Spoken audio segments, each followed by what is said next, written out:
Hello दोस्तों, dream of Bharat के online classes में आप सभी लोगों का स्वागत है। दोस्तों, हम पुनः उपस्थित हैं आज आप लोग इतिहास की क्लास में और क्लास को कंटिन्यू करेंगे। एक्चुअली में आप जानते हैं कि हम लोग जो है प्रांतीय राज्य कवर कर रहे हैं और प्रांतीय राज्य में आज हम लोग जो है इससे पिछले वाले टॉपिक में मैंने जो कवर किया था वो सरकी वंश को पूरा हमने डिटेल से कवर किया था। जितने सरकी वंश के शासक थे उनकी क्या क्या पृष्ठभूमि थी, क्या भूमिका थी, किसने कौन कौन से महत्वपूर्ण कार्य किए थे, तो पूरे टॉपिक को हम लोग डिटेल से कवर किए थे सरकी वंश में।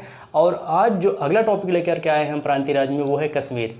आज तो हम पूरे कश्मीर के इतिहास यानी प्रांतीय राज्य में सल्तनतकालीन प्रांतीय राज्य में जो कश्मीर है, कश्मीर के इतिहास को पूरा डिटेल से कवर करेंगे। लेकिन कहीं जाइएगा बात, हमारे साथ बने रहिएगा, इसलिए ये टॉपिक अपने आप में बहुत ही महत्वपूर्ण है। यहाँ से बहुत ढेर सारे जो है क्वेश्चन एग्जाम में पूछे जाते हैं, जिसमें कई महत्वपूर्ण शासकों का नाम आता है, जिसमें सिकंदर शाह है, ज़ैनुलाब्दीन तो जम्मू कश्मीर का समझ लीजिए एक तरह से मेरुदंड है। मतलब इस वंश का एक मेरुदंड कौन है, तो ज़ैनुलाब्दीन है, जिसने इतने महान महान कार्य किए हैं जम्मू कश्मीर के इतिहास में, जहाँ की जनता आज भी उसे बड़ा सा या महान सुल्तान के रूप में याद करती है। तो जिसे जम्मू कश्मीर का अकबर और अलाउद्दीन खिलजी भी कहा जाता है, वो क्यों कहा जाता है वो हम लोग टॉपिक में कवर करेंगे। लेकिन टॉपिक पे आने से पहले एक छोटा सा निवेदन है, हमारे साथ बने रहिएगा और हमारे चैनल को सब्सक्राइब और शेयर करना बिल्कुल ना भूलिएगा, क्योंकि ये टॉपिक आज बहुत ही इंटरेस्टेड होने वाला है, इसलिए हमारे साथ बने रहिएगा। तो मित्रों, बिना समय गवाए हुए हम लोग टॉपिक पे आते हैं। एक्चुअली में हम बात कर रहे हैं कश्मीर की। कश्मीर जो है ये एक महत्वपूर्ण राजवंश है, सल्तनत कालीन का एक महत्वपूर्ण प्रांतीय राजवंश है। और जहाँ पे सल्तनत यानी कि अगर हम बात करें कश्मीर पे, तो कश्मीर पे कभी भी सल्तनत कालीन का कोई शासक जो है कश्मीर पे अपना आधिपत्य स्थापित नहीं कर सका। उसका कारण ये है कि कश्मीर की जो भौगोलिक स्थिति है वो थोड़ा सा अलग है।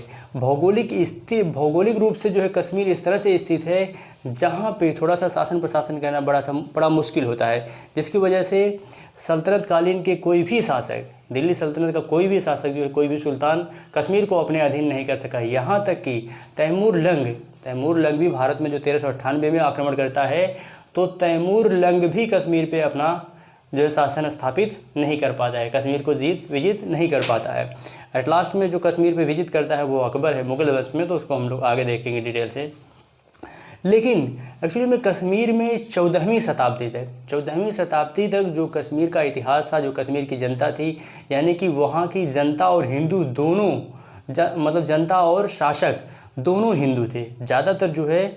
चूँकि इससे पहले कश्मीर पे ज़्यादातर अगर प्राचीन इतिहास में देखेंगे तो सब यानी कि हिंदू शासन ही कश्मीर पे शासन करते थे, जिसमें आपने देखा कि कारकोट वंश देखा था, आपने उत्पल वंश देखा था, लोहार वंश देखा था। तो ये प्राचीन वंशावलियाँ जो है, ढेर सारी वंशावलियाँ कश्मीर में देखी गई हैं, जिसमें आपने देखा था ललितादित्य मुक्तापिंड का नाम आता है। ललितादित्य मुक्तापिंड जो है कारकोट वंश का एक महानतम शासक था। लेकिन यहाँ पे चूँकि हम प्राचीन इतिहास की बात नहीं कर रहे हैं, हम बात करेंगे जो है सल्तनतकालीन मध्यकालीन जो है प्रांतीय राज्य की बात कर रहे हैं, तो यहाँ हम उस पर नहीं जाएंगे, अपने टॉपिक पर ही रहेंगे। तो यहाँ चूँकि जो बात कर रहे हैं हम सल्तनत कालीन की, यानी कि यहाँ पे जो जनता 14वीं शताब्दी तक जो जनता थी और जो शासक थे वो ज़्यादातर क्या थे, लगभग हिंदू ही थे। लेकिन परिस्थितियाँ ऐसी बदलती हैं कि एकाएक जो है यहाँ पे मुस्लिम सत्ता स्थापित हो जाती है, और मुस्लिम सत्ता जब स्थापित हो जाती है तो धीरे धीरे मुस्लिमों का एक बाहुल्य हो जाता है, और आगे चल कर के वही लोग यहाँ पर जो है शासन करते हैं काफ़ी समय तक। तो आइए देखते हैं, पूरा डिटेल से कवर करते हैं हम लोग। प्रांतीय राज्य कश्मीर, बात कर रहे हैं हम लोग प्रांतीय राज्य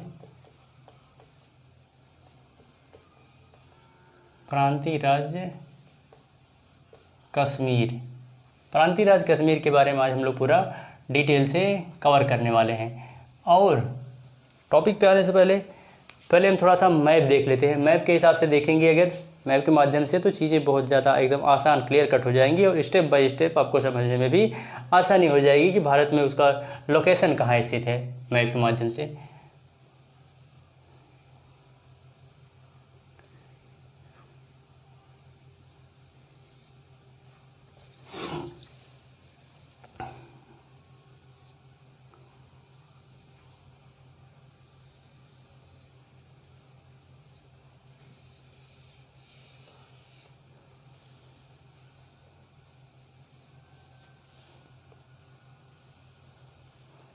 ये मैप बना रहे हैं आपके सामने हम। तो ये भारत का मैप है, और भारत के मैप में देखेंगे तो ये वाला पूरा जो बेल्ट है उत्तर का, यानी कि ये है जम्मू कश्मीर, ये है जम्मू कश्मीर। और जम्मू कश्मीर में अगर देखेंगे तो इधर, अगर हम पूर्व में देखेंगे तो इधर तिब्बत स्थित है, अगर थोड़ा सा और उत्तर पूर्व में देखेंगे तो इधर चाइना स्थित है, और इधर देखेंगे तो पश्चिम की साइड में तो यहाँ पे अफ़गानिस्तान स्थित है। तो ये इसके पड़ोसी राज्य रहे हैं, पड़ोसी प्रांत रहे हैं, देश रहे हैं। तो जो हम बात कर रहे हैं वो प्रांतीय राज्य कश्मीर की बात कर रहे हैं। तो सबसे पहले अगर देखेंगे तो लगभग 1301 में 1301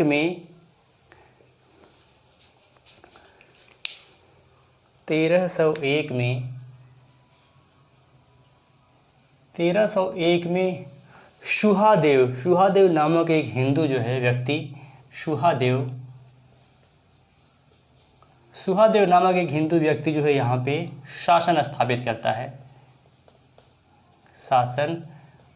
करता है और धीरे धीरे यहाँ पे शासन प्रशासन करना प्रारंभ कर देता है। यानी कि 1301 में जो है शुहादेव के द्वारा कश्मीर पे एक हिंदू राजवंश की स्थापना की जाती है। किसके द्वारा? तो शुहादेव के द्वारा। और शुहादेव लगभग शासन प्रशासन करता है, धीरे धीरे चलता रहता है। यहाँ पे एक घटना घटती है 1320 में।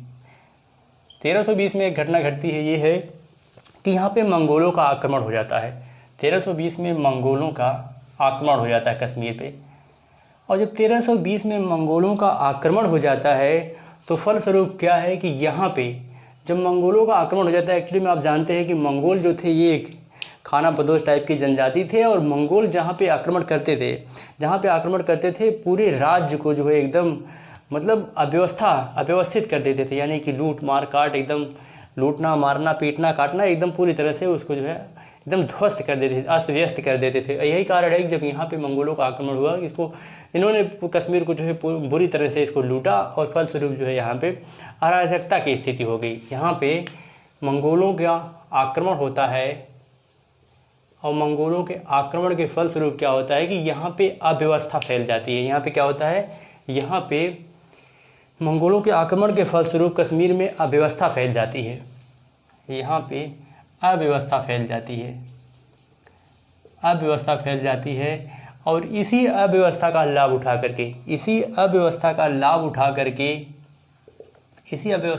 उठा करके रिंचन नाम का एक तिब्बती सरदार था। रिंचन नाम का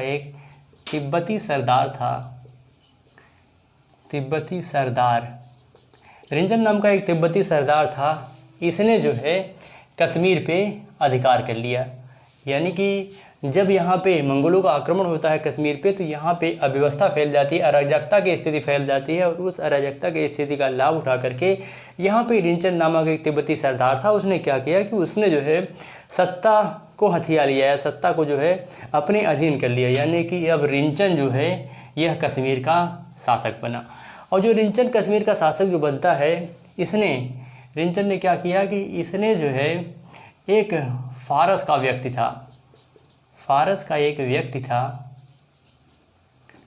एक व्यक्ति था जिसका नाम था शाहमीर। शाहमीर जो था ये बड़ा विद्वान व्यक्ति था। रिंचन ने फारस के व्यक्ति शाहमीर को अपनी पत्नी यानी कि रिंचन ने अपनी पत्नी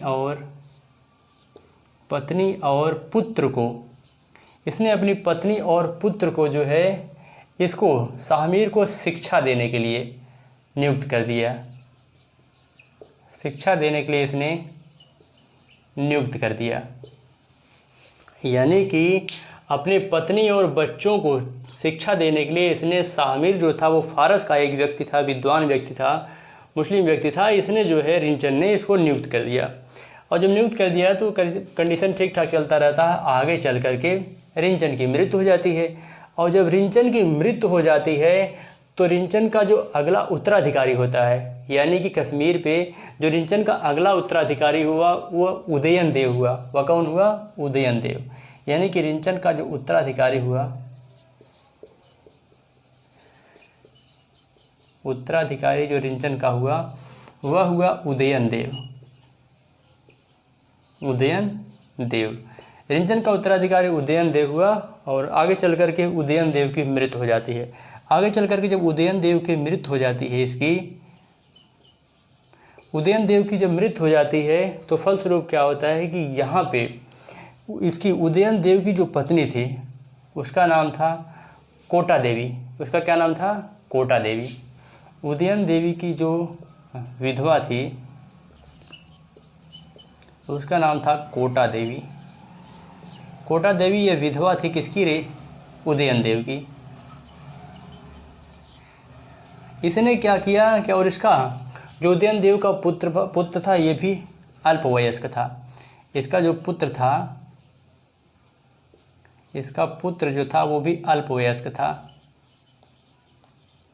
अल्पवयस्क था, इसका पुत्र भी अल्पवयस्क था। तो फलस्वरूप क्या होता है कि यह अपने पुत्र को जो है सिंहासन बैठाकर उसकी संरक्षिका के रूप में कोटा देवी ने जो है सिंहासन को संभाला। यानी कि अब सिंहासन पे किसका अधिकार हो गया? तो कोटा देवी का हो गया। और जब कोटा देवी का सिंहासन पे अधिकार हो गया तो फलस्वरूप जो ये व्यक्ति था शाहमीर, ठीक, शाहमीर जो था इसने मौके की नज़ाकत को देख करके जब इसे मौका मिला तुरंत इसने क्या किया कि कोटा देवी और इसके पुत्र को इसने बंदी बना लिया। कोटा देवी और इसके पुत्र को इसने क्या किया कि बंदी बना लिया। इसने बंदी बना लिया और जब इसने बंदी बना लिया तो फलस्वरूप अब सत्ता पे किसका अधिकार हो गया? अब सत्ता पे यानी कि शाहमीर का अधिकार हो गया। और जब शाहमीर का सत्ता पे अधिकार हो गया तो यहीं पे एक नए वंश की नींव पड़ जाती है, शाहमीर वंश। कश्मीर में जो प्रथम मुस्लिम वंश स्थापित होता है वह कौन होता है? कश्मीर में प्रथम मुस्लिम वंश तो वो है शाहमीर वंश।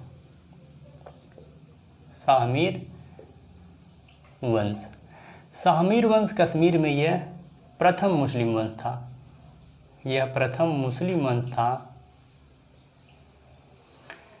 शाहमीर वंश कश्मीर में स्थित यह प्रथम मुस्लिम वंश था। और इसने जो है शमसुद्दीन यानी कि शाहमीर ने वंश नींव डाल दी।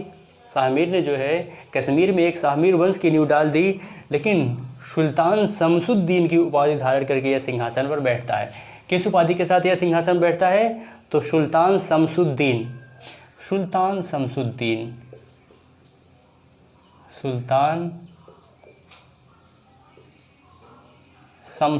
की उपाधि, सुल्तान शमसुद्दीन की उपाधि के साथ यह जो है बैठता है।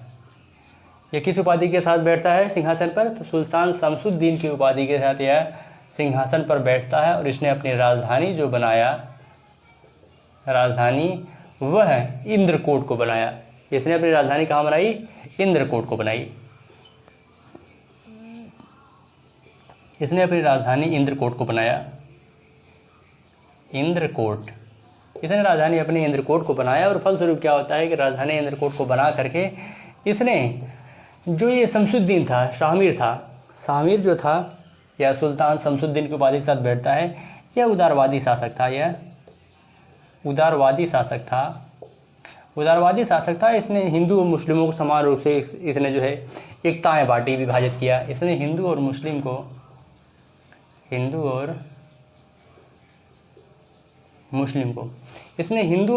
को समान रूप से एकताएं विभाजित की। समान रूप से इसने क्या किया? एकता विभाजित किया। इसने जो है हिंदू और मुस्लिम को समान रूप से एकताएं विभाजित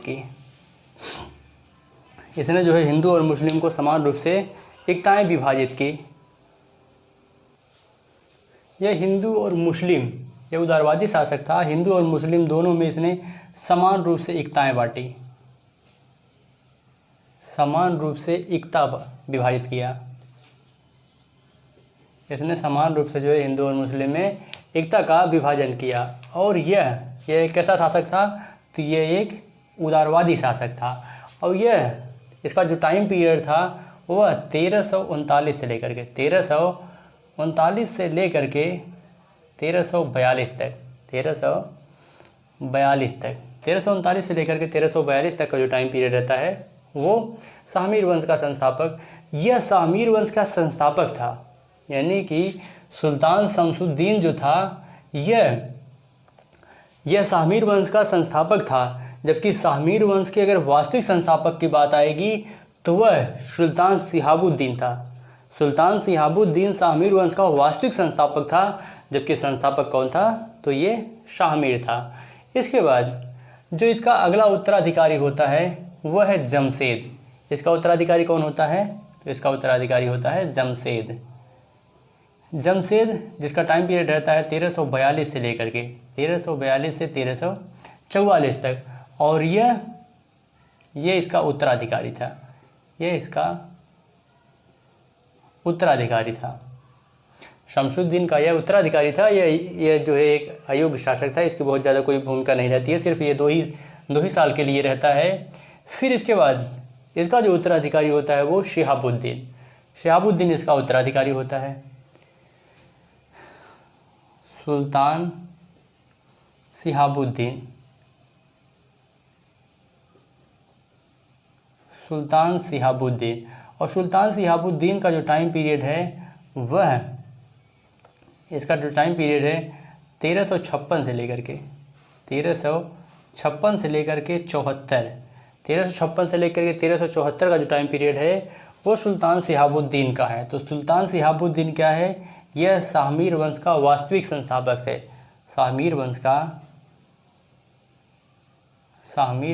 वास्तविक संस्थापक, वास्तविक संस्थापक और वास्तविक संस्थापक में अंतर होता है, क्योंकि संस्थापक जो है यानी कि शाहमीर वंश की नींव किसके द्वारा डाली गई? तो शाहमीर वंश की नींव जो है वो सुल्तान शमसुद्दीन के द्वारा डाली गई। और जबकि किसके समय में साम्राज्य जो है उन्नति किया, यानी कि साम्राज्य का जो है प्रसार यानी विस्तार, साम्राज्य का विस्तार किसके टाइम पीरियड में हुआ? किसने जो है साम्राज्य का विस्तार किया? तो साम्राज्य का विस्तार वास्तविक रूप से किसके टाइम पीरियड में हुआ? तो वह सुल्तान सिहाबुद्दीन के समय में हुआ। इसलिए सुल्तान सिहाबुद्दीन को जो है शाहमीर वंश का वास्तविक संस्थापक कहा जाता है। शाहमीर वंश का वास्तविक संस्थापक कहा जाता है। इसके द्वारा 2 नगर बसाए गए थे। इसके द्वारा जो है 2 नगर की स्थापना की गई थी। 2 नगर की स्थापना की गई थी। 2 नगर, पहला है वो शरीकपुरा और सिहाबुद्दीनपुरा।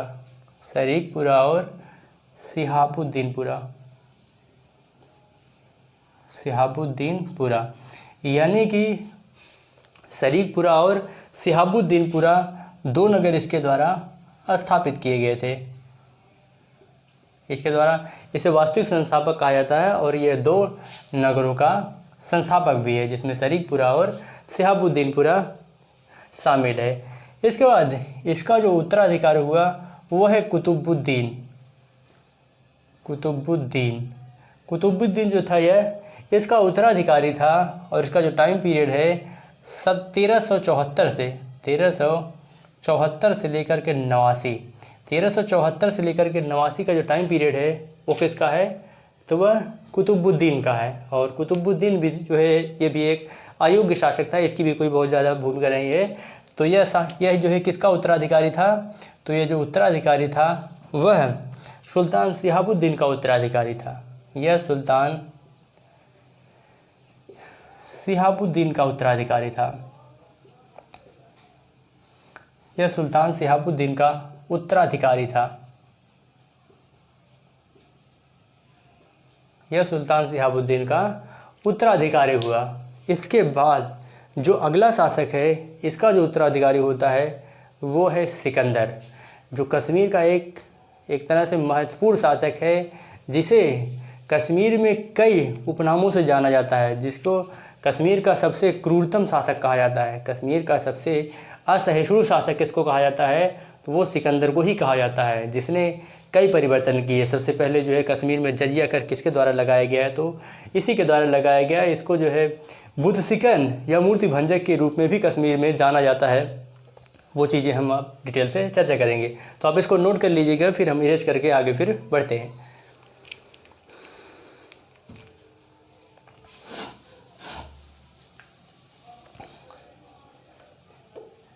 इसके बाद अगला जो शासक है वह है सिकंदर।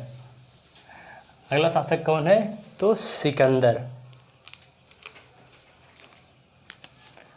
शाहमीर वंश का अगला जो शासक है वो है सिकंदर। और सिकंदर का जो टाइम पीरियड है वह 1389 से 1413 तक, 1389 से 1413 तक का जो टाइम पीरियड है वो किसका है, वो सिकंदर का, यानी कि सुल्तान सिकंदर का जो टाइम पीरियड है वो 1389 से 1413 तक है। और इसी के समय में तैमूर का आक्रमण होता है, यानी कि 1398 में तैमूर का आक्रमण इसी के समय होता है। तैमूर का आक्रमण इसी के समय होता है। तैमूर का आक्रमण किसके समय होता है, तो सिकंदर के समय ही तैमूर का आक्रमण होता है। और जो कि यानी कि यह तैमूर जो है यह कश्मीर पे अपना शासन स्थापित नहीं कर पाता है, कश्मीर को विजित नहीं कर पाता है एक तरह से। इसके बाद कश्मीर में पहली बार जो है कश्मीर में जजिया कर किसके द्वारा स्थापित किया गया, तो सिकंदर के द्वारा ही। कश्मीर में पहली बार किसके द्वारा जजिया कर लगाया गया, तो वह कश्मीर में जजिया कर किसके द्वारा लगाया गया, तो सिकंदर के द्वारा ही पहली बार कश्मीर में जजिया कर लगाया गया कश्मीर में जजिया कर। और यह सुल्तान सिकंदर जो था इसने हिंदुओं को जो है, जो हिंदुओं का एक धार्मिक था, यानी कि जो हिंदू तिलक वगैरह लगाते थे, इसने जो है उसको प्रतिबंधित कर दिया, यानी कि अब हिंदू जो है वो तिलक नहीं लगा सकते हैं, इसने प्रतिबंधित कर दिया। यानी कि हिंदू जो है हिंदू तिलक नहीं लगा सकते हैं, हिंदू तिलक नहीं लगा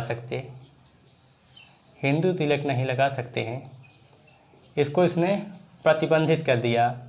और यह मात्र 8 वर्ष की आयु में ही सिंहासन पर यह बैठा था, यह 8 वर्ष की आयु में सिंहासन पर बैठा था।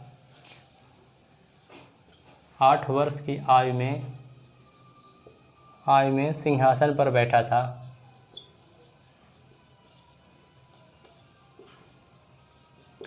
यह 8 वर्ष की आयु में ही सिंहासन पर बैठा था। अगला पॉइंट है, यह इस्लाम के शासन को प्रतिष्ठित करना चाहता था, यानी कि यह पूरी तरह से जो है इस्लाम के नियम को ही फॉलो करता था, यानी कि यह कश्मीर में पूरी तरह से सिर्फ और सिर्फ इस्लामी सत्ता स्थापित करना चाहता था। यह कश्मीर में इस्लामिक सत्ता स्थापित करना चाहता था, यह कश्मीर में इस्लामिक सत्ता स्थापित करना चाहता था। और इसने कभी भी यह शराब या अन्य नशीली वस्तुओं को कभी इसने जो है ग्रहण नहीं किया, यह कभी शराब या अन्य नशीले पदार्थों का सेवन कभी भी नहीं किया, अन्य नशीले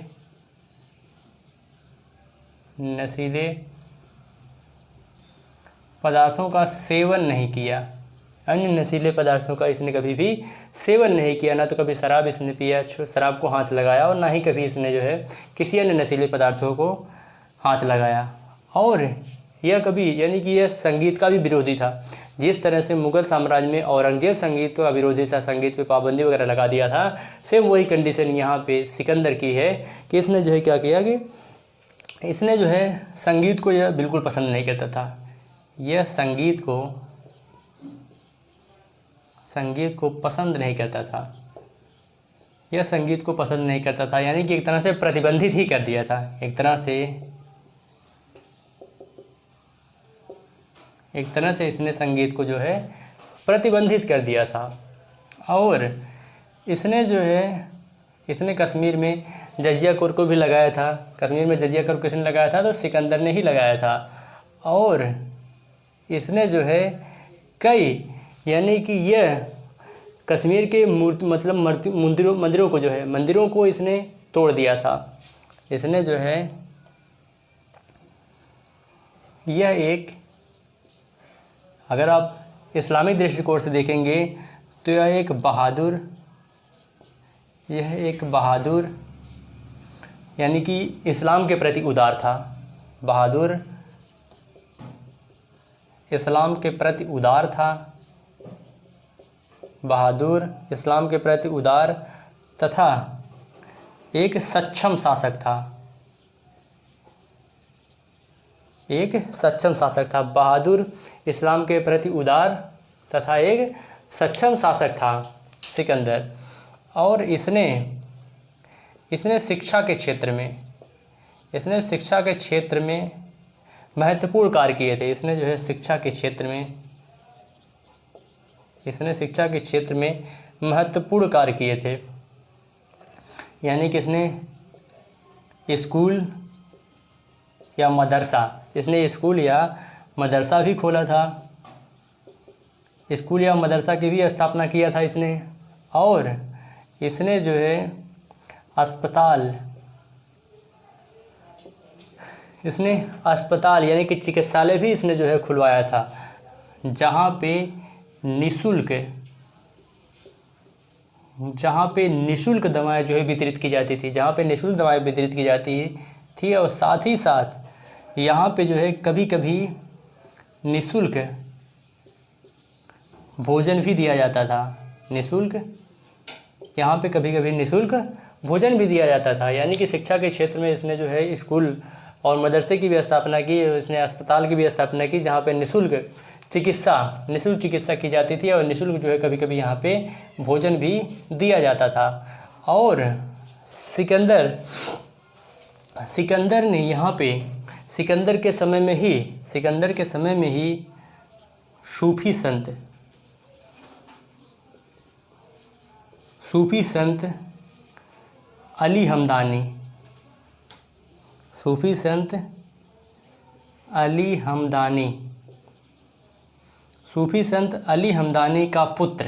सूफी संत अली हमदानी का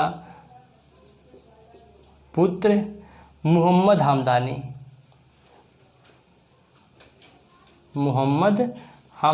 सूफी संत अली हमदानी का पुत्र मोहम्मद हमदानी आया हुआ था। सिकंदर के ही समय हमदानी आया था। मोहम्मद हमदानी आया था, जिसने स्वागत किया। हमदानी आया था जिसका खूब स्वागत किया गया।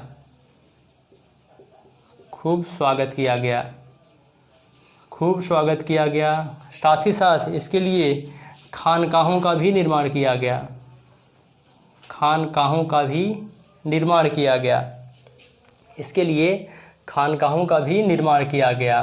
और यह एक तरह से यानी कि यह एक धर्मांध शासक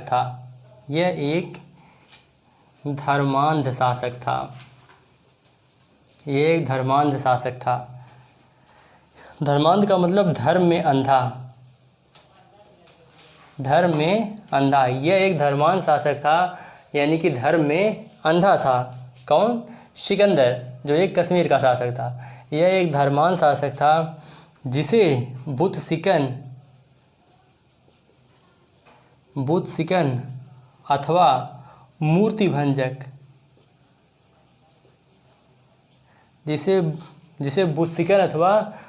भंजक के रूप में भी जाना जाता है। जिस तरह से आप देखेंगे तो महमूद गजनवी को बुत सिकन अथवा मूर्ति भंजक के रूप में जाना जाता था। सेम वही कंडीशन है कि कश्मीर के इतिहास में जो है किसे मूर्ति भंजक अथवा बुत सिकन के रूप में जाना जाता है, तो मूर्ति भंजक और बुत सिकन के रूप में कश्मीर के इतिहास में सिकंदर को जाना जाता है।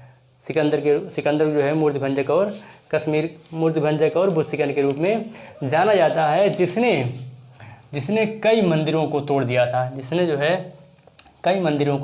था। जिसमें अभी हम बताते हैं कौन कौन से मंदिर थे उसमें। और साथ ही साथ इसने जो है मंदिरों को भी तोड़ दिया था। और मंदिर में जो मूर्तियां थी, सोने चांदी जो धातुओं की विभिन्न मूर्तियां थी, उन मूर्तियों को गला करके जो है टकसाल यानी कि मुद्रा में जो है परिवर्तित कर दिया गया था। तो आप इस बात से अंदाज़ा लगा सकते हैं कि यह कितना कट्टरवादी था। इसने जो है सती प्रथा को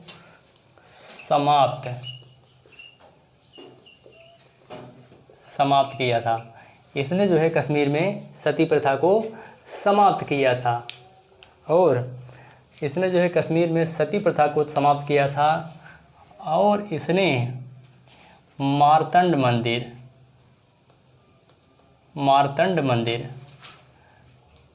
इसने मार्तंड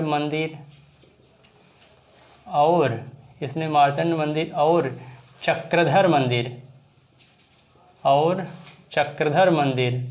और अवंतीपुर मंदिर,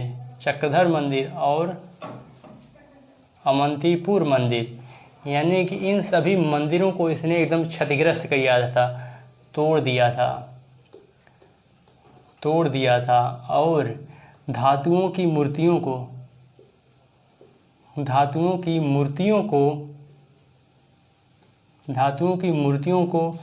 गलाकर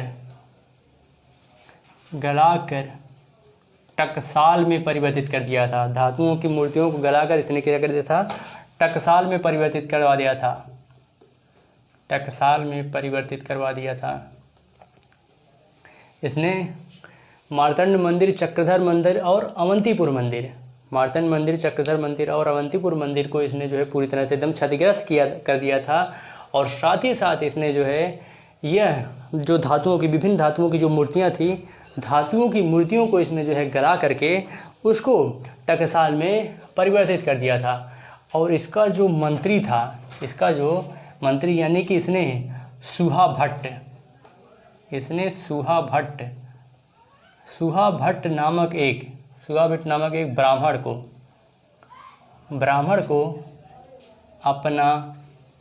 ब्राह्मण को अपना सेनापति नियुक्त किया था। इसने सुहा भट्ट नामक एक ब्राह्मण को अपना सेनापति नियुक्त किया था, जो इसका मुख्य परामर्शदाता भी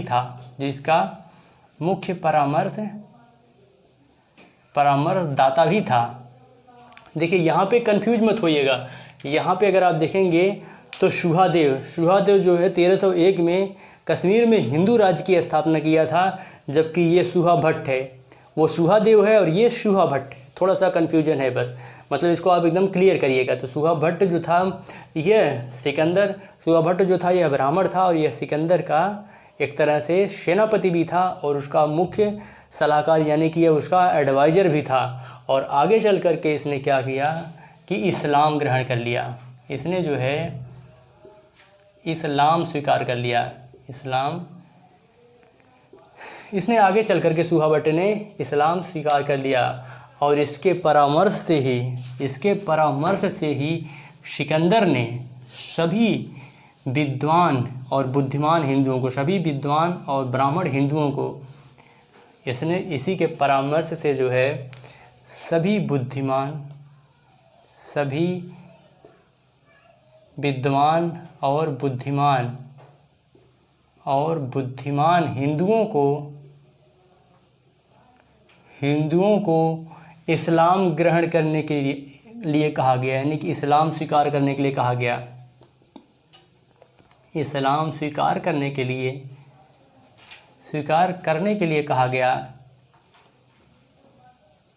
कहा गया।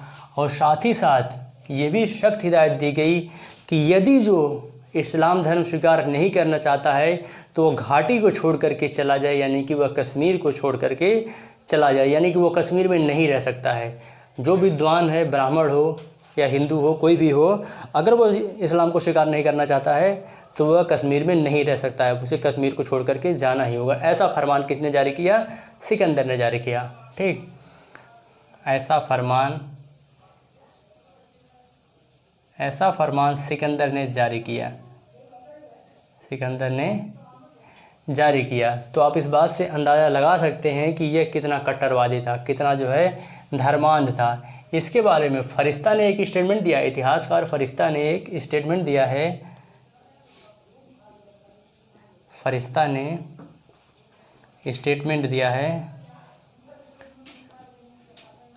इस फरिश्ता का स्टेटमेंट क्या है कि यही, यानी कि इसने सभी जो है, फरिश्ता ने भी यही स्टेटमेंट दिया जो अभी हमने बताया कि सभी विद्वान और बुद्धिमान जो है या तो वो इस्लाम स्वीकार कर लें और या तो वो जो है हमेशा के लिए घाटी को छोड़ करके, कश्मीर को छोड़कर चला जाए। तो ये किसका स्टेटमेंट है? तो ये जो है फरिश्ता का स्टेटमेंट है। और कहा किसने है? तो ये किसके परामर्श से? यानी कि सुहा भट्ट, जिसने इस्लाम स्वीकार कर लिया था, ब्राह्मण था, उसके परामर्श से जो है ये फरमान किसने जारी किया था? तो सिकंदर ने जारी किया था। आगे चल करके सिकंदर ने जो है जारी किया था। सॉरी दोस्तों, थोड़ा सा लाइट कट गई थी जिसकी वजह से समस्या हो गई थी। तो आइए हम लोग फिर टॉपिक करते हैं।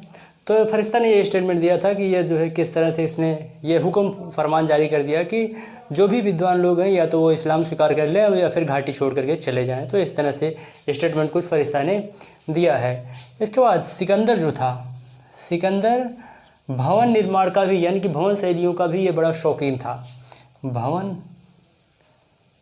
निर्माण शैली का भी, भवन निर्माण का भी यह शौकीन था।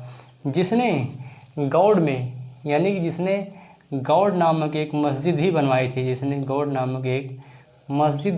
थी, इसने मदरसा भी बनवाया था, और इसने मस्जिद बनवाई थी, मदरसा बनवाया था, धर्मशाला भी इसने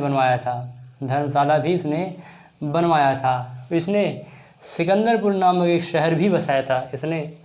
सिकंदरपुर नामक एक शहर भी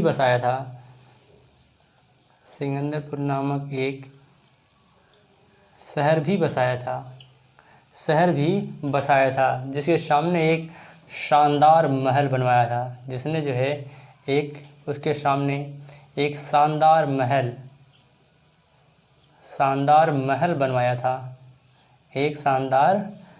बनवाया था। इस तरह से कश्मीर के इतिहास में जो सिकंदर की एक छवि थी, वह एक क्रूर शासक के रूप में यह विख्यात था। और यह एक धार्मिक रूप से असहिष्णु शासक था, जो सिर्फ और सिर्फ जो है इस्लाम के रूल रेगुलेशन के अनुसार ही ये शासन करता था, और कहीं न कहीं जो है अन्य लोगों के प्रति ये धार्मिक रूप से असहिष्णु था। यही वजह है कि इसने जो है पूरी तरह से हिंदुओं के मंदिरों को क्षतिग्रस्त कर दिया। उनकी धार्मिक आस्था को सबसे ज़्यादा अगर किसी ने ठेस पहुँचाया तो वो सिकंदर ही था, जिसने हिंदुओं के मंदिरों को तोड़ा। उनके जो देवी देवता थे, यानी कि जो धातुओं की मूर्तियाँ थी, उसको गला करके इसने जो है टकसाल में तब्दील कर दिया। ये ढेर सारी चीज़ें थी। जबकि यहाँ तक कि हिंदुओं को तिलक लगाने पर भी इसने प्रतिबंधित कर दिया। तो आप इस बात से अंदाज़ा लगा सकते हैं कि कितना कट्टरवादी शासक था। ठीक। और इसके बाद इसका जो उत्तराधिकारी होता है वो अली शाह होता है। इसका उत्तराधिकारी कौन हुआ? तो अली शाह। अली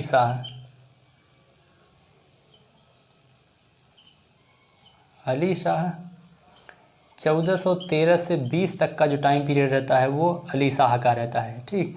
और अली शाह जो था यह सिकंदर शाह का उत्तराधिकारी था। सिकंदर शाह का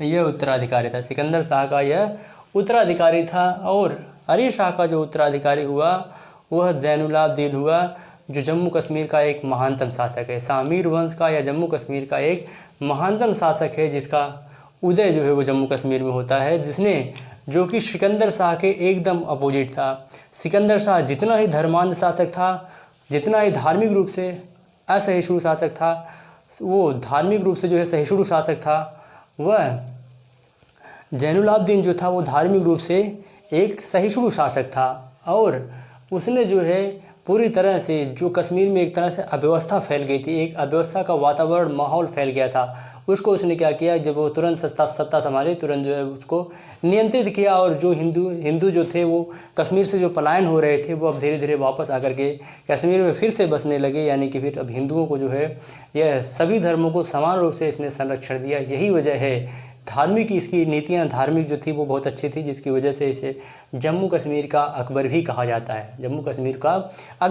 जाता है। इसी वजह से, क्योंकि इसने जो है धार्मिक रूप से, यानी कि यह सभी धर्मों को समान रूप से संरक्षण देता था। तो आइए इसके बारे में देखते हैं। ये एक कश्मीर का महानतम शासक है, जिसे बड़शाह या कश्मीर का महान सुल्तान के रूप में भी आज भी वहाँ की जनता जो है उसको याद करती है। तो आप इस बात से अंदाज़ा लगा सकते हैं। तो इसको नोट कर लिए होंगे, तो इरेज करें, फिर आगे बढ़ते हैं हम लोग। जैनुलाब्दीन का जो टाइम पीरियड है वो काफ़ी लंबे समय तक, यानी कि शामीर वंश में सबसे लंबा अगर किसी का कार्यकाल रहा है तो वह जैनुलाब्दीन का ही रहा है, जो 1420 से लेकर के 1470 तक लगभग 50 वर्षों तक लंबे समय तक जो है शासन शामिल करता है जैनुलाब्दीन।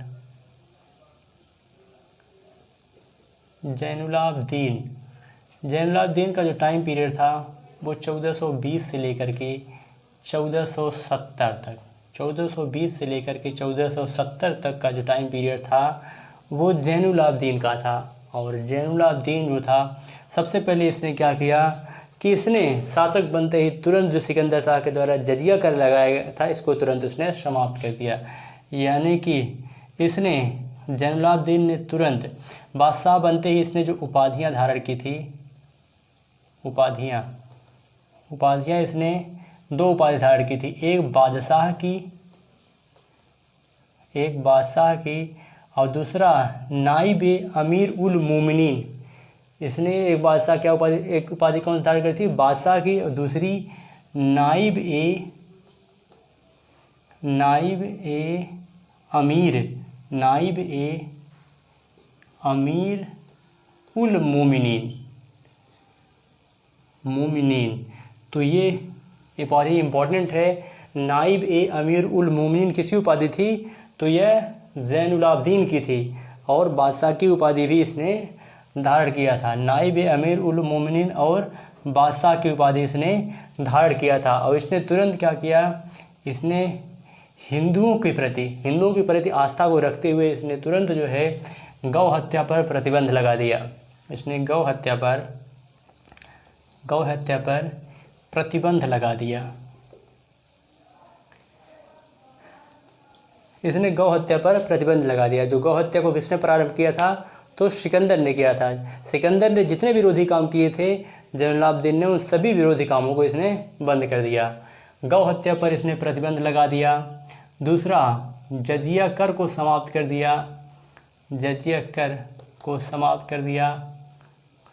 दिया।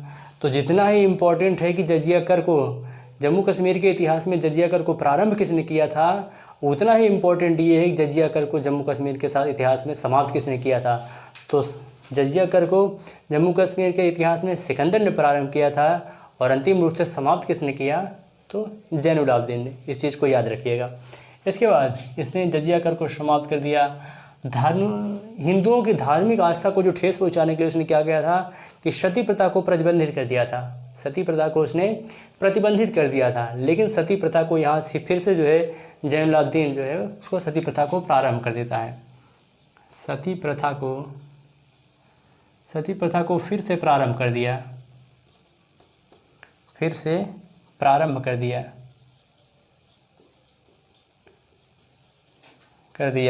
इसने जो है फिर से सती प्रथा को क्या किया, इसने फिर से प्रारंभ कर दिया।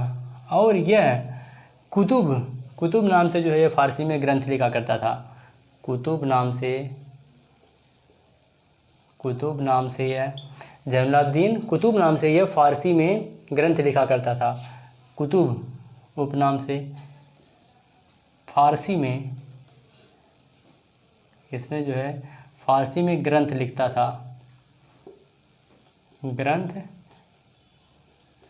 था या कविताएं लिखता था। ठीक, कुतुब उपनाम से यह ग्रंथ या फारसी में कविताएं लिखता था। इसने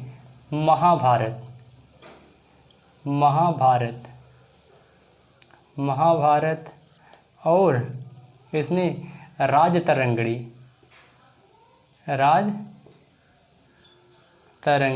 इसने महाभारत, राजतरंगिणी और दशावतार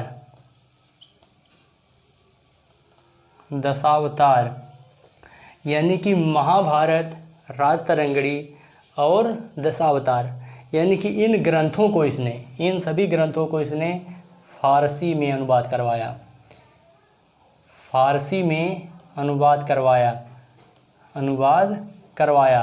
और फारसी में जो अनुवाद इसने करवाया, तो ये फारसी में अनुवाद किया किसने, तो मुल्ला अहमद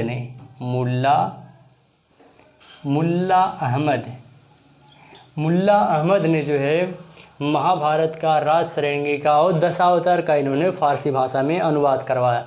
यानी कि ज़ैनुलाब्दीन जो था ये स्वयं एक विद्वान था। ज़ैनुलाब्दीन स्वयं विद्वान था और विद्वानों का आश्रयदाता भी था। यह स्वयं विद्वान था, विद्वानों का आश्रयदाता था, स्वयं विद्वान था और विद्वानों का आश्रयदाता था।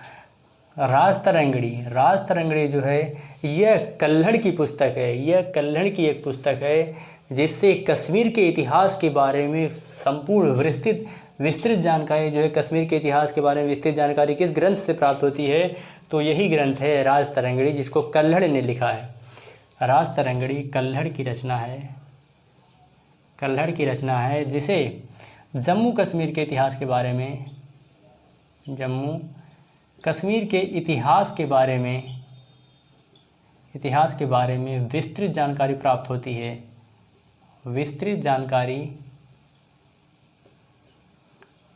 होती है। जम्मू कश्मीर के इतिहास के बारे में विस्तृत जानकारी किस ग्रंथ से प्राप्त होती है, तो वो है कल्हड़ की रचना है राजतरंगिणी, जिसको मुल्ला अहमद ने महाभारत, दशावतार और इस सभी को उसने फ़ारसी में अनुवाद करवाया था। यह स्वयं विद्वान था और विद्वानों का संरक्षणदाता यानी कि आश्रयदाता भी था। और यह धार्मिक रूप से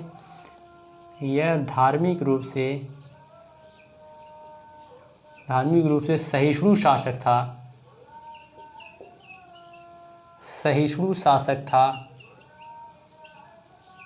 शासक था जिसने हिंदुओं के पलायन पर रोक लगा दिया। यानी कि कश्मीर से अब हिंदू बाहर नहीं जाएंगे।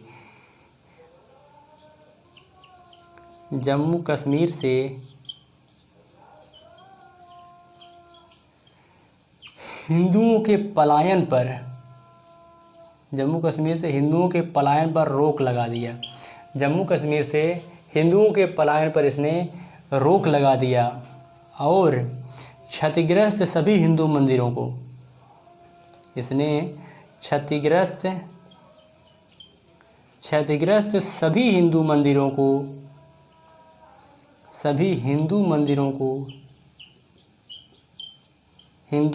को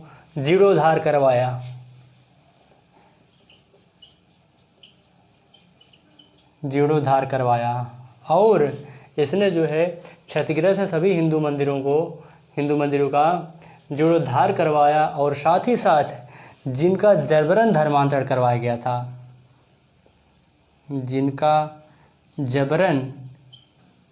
धर्मांतरण करवाया गया था उन्हें पुनः जो है अपने धर्म में वापस आने की स्वतंत्रता दी गई। धर्मांतरण करवाया गया था, पुनः धर्म में वापस आने की स्वतंत्रता दी गई।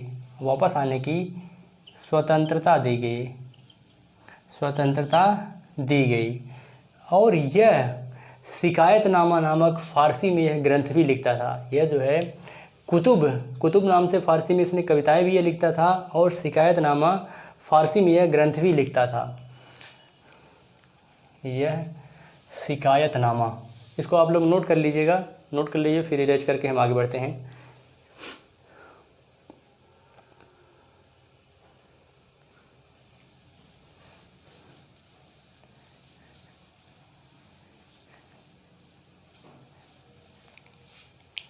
यह शिकायतनामा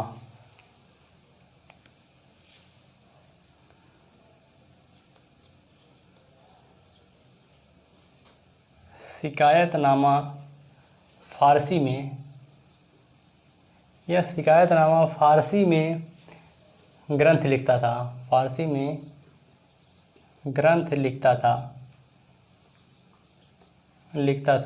इसने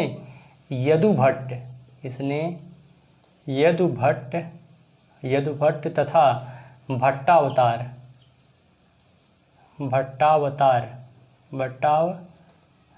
के द्वारा, यानी कि यदुभट्ट ने जैन प्रकाश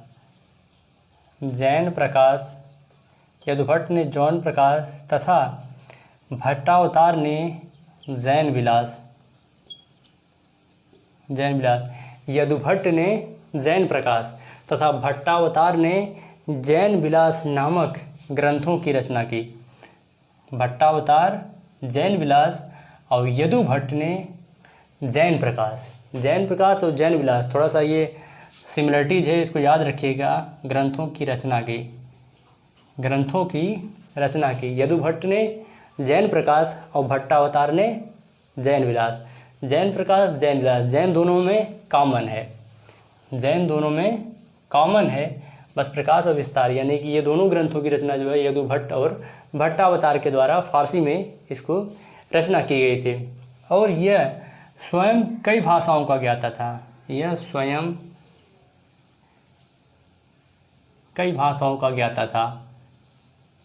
कई भाषाओं का ज्ञाता था, जैसे तिब्बती, फारसी,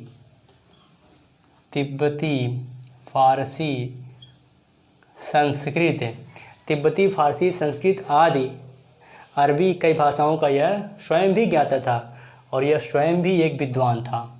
यह स्वयं भी विद्वान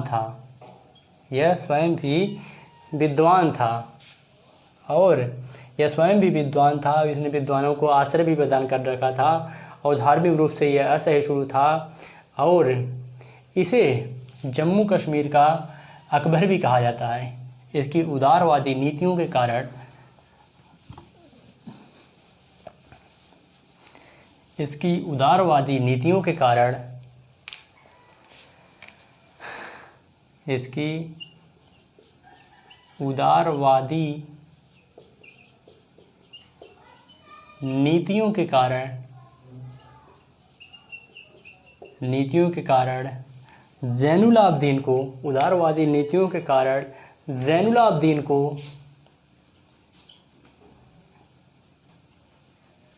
ज़ैनुलाब्दीन को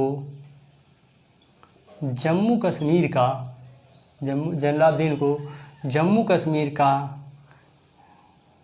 अकबर कहा जाता है। इसकी नियंत्रण प्रणाली यानी मुद्रा नियंत्रण प्रणाली, यानी कि व्यापार या वाणिज्य प्रणाली, इसकी जो है वाणिज्य प्रणाली इसकी इतनी ज़बरदस्त थी। जैनुलाब्दीन की वाणिज्य प्रणाली इतनी ज़बरदस्त थी कि इसकी वाणिज्य प्रणाली के ही आधार पर इसे जम्मू कश्मीर का अलाउद्दीन खिलजी कहा जाता है। जम्मू कश्मीर का अलाउद्दीन खिलजी कहा जाता है।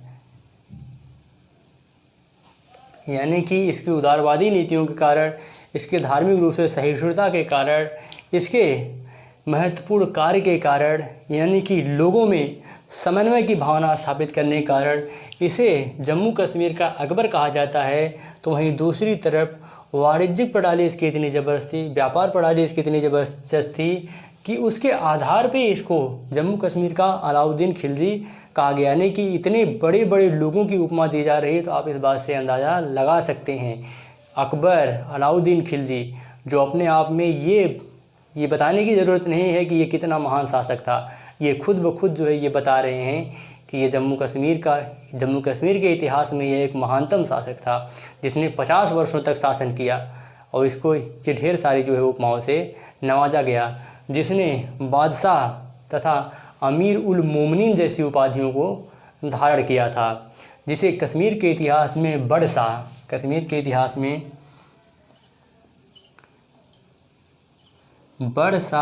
या महान सुल्तान,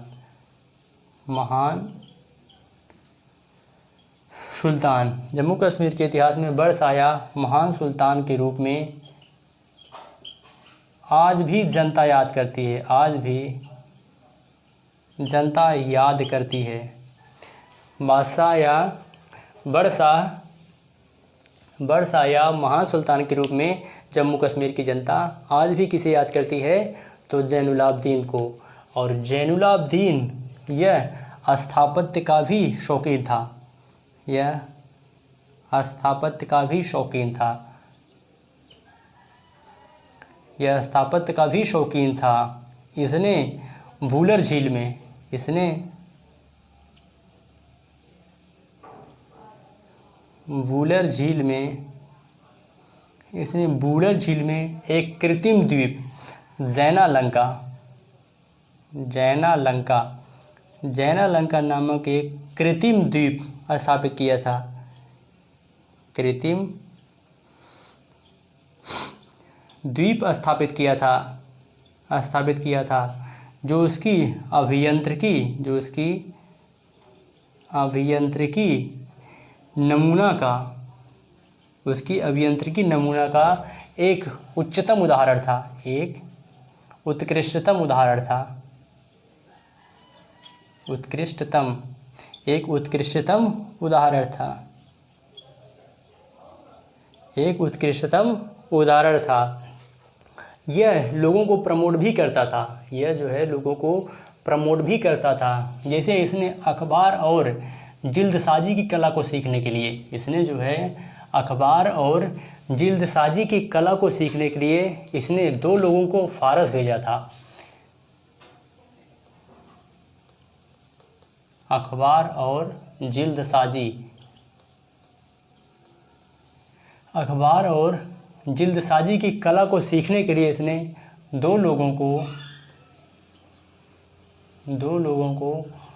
फारस भेजा था, 2 लोगों को जो है इसने फारस भेजा था। अखबार और जिल्दसाजी की कला को सीखने के लिए इसने 2 लोगों को कहाँ भेजा था, तो फारस भेजा था।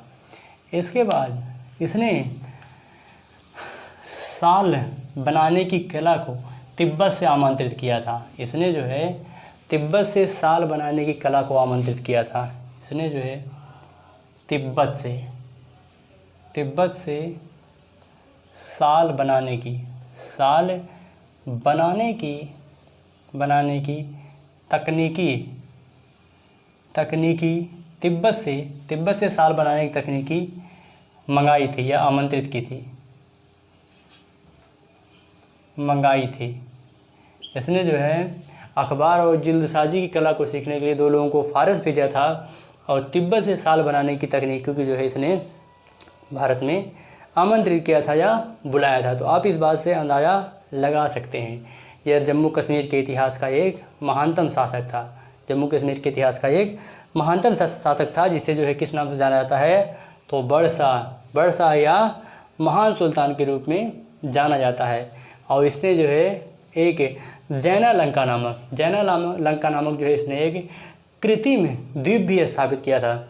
जैनालंका नामक इसने जो है एक कृत्रिम द्वीप स्थापित किया था, जो इसकी जो है अभियांत्रिकी या इंजीनियरिंग का एक उत्कृष्टतम नमूना था, इसकी इंजीनियरिंग का एक उत्कृष्टतम नमूना था। तो इस तरह से यह जम्मू कश्मीर के इतिहास का एक महानतम युग का यहीं पे समापन होता है, यानी कि 1470 के बाद जो है इसका उत्तराधिकारी जो होता है, इसका उत्तराधिकारी जो हुआ, यानी कि इसके उत्तराधिकारी जो हुए वो अयोग्य सिद्ध हुए इसके उत्तराधिकारी।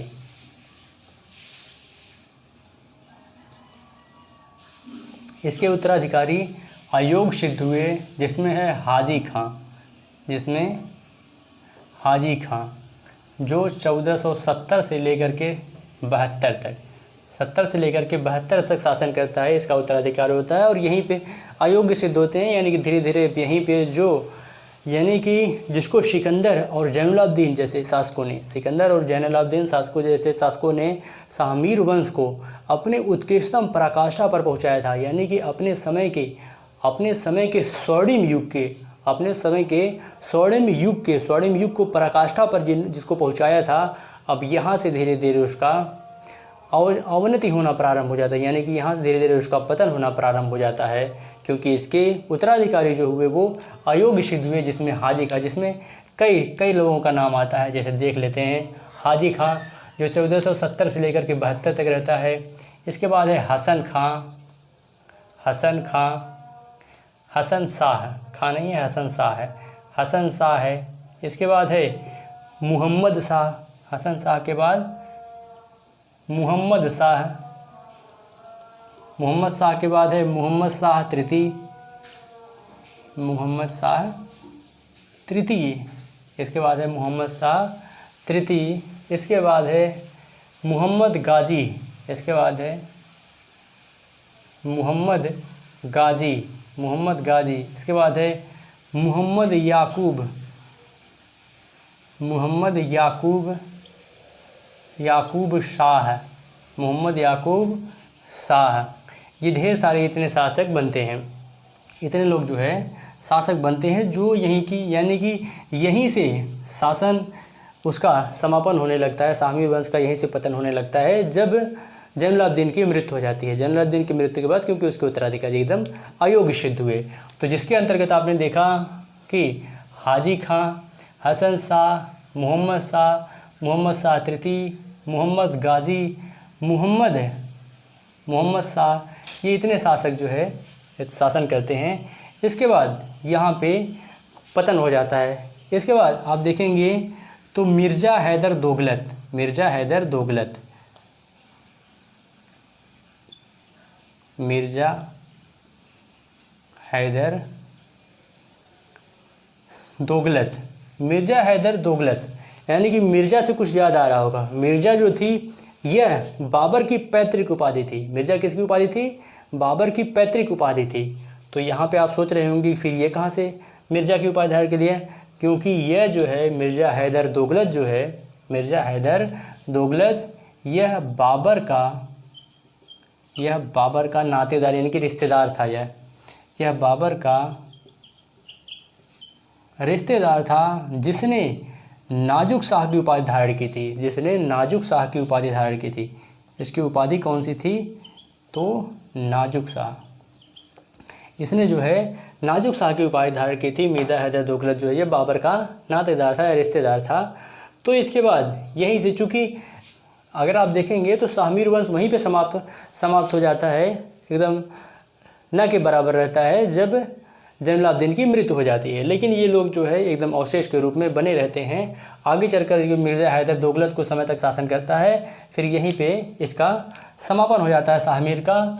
कुछ समय तक आप देखेंगे तो 1561 में कश्मीर में चक्कों का शासन प्रारंभ हो जाता है। 1561 में क्या होता है कि कश्मीर में चक्कों का शासन प्रारंभ हो जाता है। यहाँ पे क्या होता है कि कश्मीर में चक्कों का शासन प्रारंभ हो जाता है 1561 में, जो कुछ समय तक शासन करते हैं। इसके बाद आपने देखा कि 1586 से 88 तक, 1586 से 88 के मध्य जो है यहाँ पे अकबर का टाइम पीरियड आ जाता है और अकबर ने कश्मीर पर अपना आधिपत्य स्थापित कर लिया। यानी कि यहाँ पे क्या होता है कि जो कश्मीर की एक स्वतंत्र सत्ता थी वो समाप्त हो गई। शाहमीर वंश का पतन हो गया, यानी कि मिर्ज़ा हैदर दोगलत भी यहाँ पे समाप्त हो गया। और यहाँ पे जो कश्मीर में 1561 में चक्कों ने अपना शासन स्थापित किया था उनका भी पतन हो गया। और 1586 से 88 के मध्य यह इस पे अकबर का यानी कि मुग़ल सत्ता स्थापित हो गई। मुग़ल सत्ता स्थापित हो गई। तो आपने पूरे टॉपिक को डिटेल से कवर किया, जिसमें दो ही शासकों के बारे में आपको जितने महत्वपूर्ण पूरा डिटेल से कवर करना है, जिसमें सिकंदर है और ज़ैनुलाब्दीन है। तो इन सभी शासकों के बारे में जितना पूरा पढ़ाया गया है, ऐसा कोई भी क्वेश्चन नहीं हो, चाहे वो नेट हो, जेआरएफ हो, सिविल हो, यहाँ से एक भी क्वेश्चन जो है बाहर नहीं होगा, क्योंकि हमने 100% आपको देने का प्रयास किया है। और ये कई जगह से जो है कंटेंट इकट्ठा किया गया है। तो आप इस बात को ध्यान रखिएगा और पूरी तरह से आप इसको एक बार पढ़ जरूर लीजिएगा और साथ साथ नोट्स भी बना लीजिएगा, क्योंकि ये आपके भविष्य के लिए बहुत लाभदायक सिद्ध होगा। ठीक, तो हम उम्मीद करते हैं क्लास आज की आप जो है क्लास बेहतर लगी होगी। तो इसी के साथ हमें इजाज़त दीजिएगा। जय भारत, जय हिंद। फिर से मिलेंगे एक नए टॉपिक के साथ एक नए क्लास में।